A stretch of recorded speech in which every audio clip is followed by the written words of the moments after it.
Le jour de la Pentecôte, Pierre dit à la foule, « Répentez-vous et que chacun de vous soit baptisé au nom de Jésus-Christ pour le pardon de vos péchés, et vous recevrez le don du Saint-Esprit. » Acte 2, 38.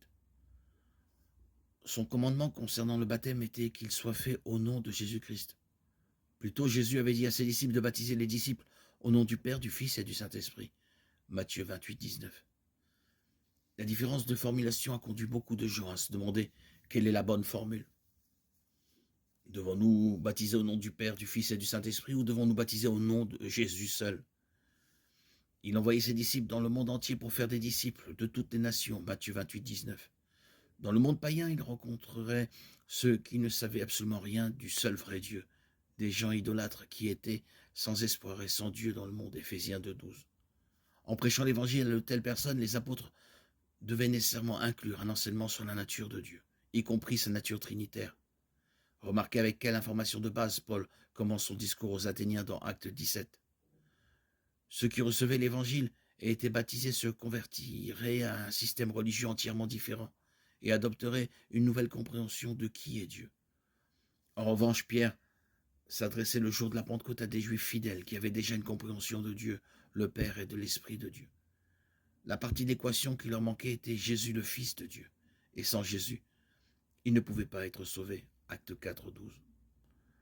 En présentant l'évangile aux Juifs, Pierre leur ordonne de se faire baptiser au nom de Jésus, c'est-à-dire d'exercer la foi en celui qu'ils avaient crucifié. Ils avaient professé le Père et l'Esprit, mais ils devaient professer le Fils. Ceux qui reçurent l'évangile ce jour-là se consacrèrent à la seigneurie de Jésus. Ils ne le rejetèrent plus, mais le connurent comme leur Messie et leur seul espoir de salut. Une explication pointe vers le fait que le Père, le Fils et l'Esprit sont trois en un. Être baptisé au nom d'une personne de la divinité revient au même qu'être baptisé au nom des trois.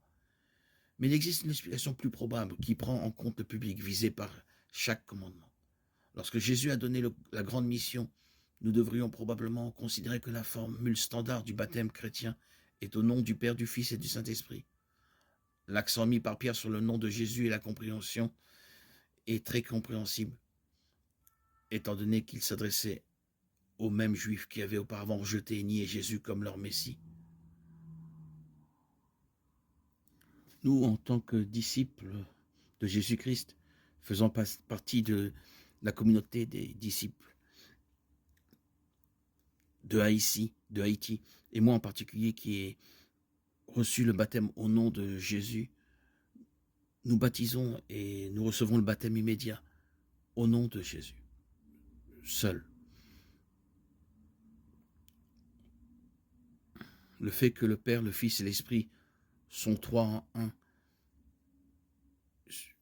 suffit par le seul nom de Jésus.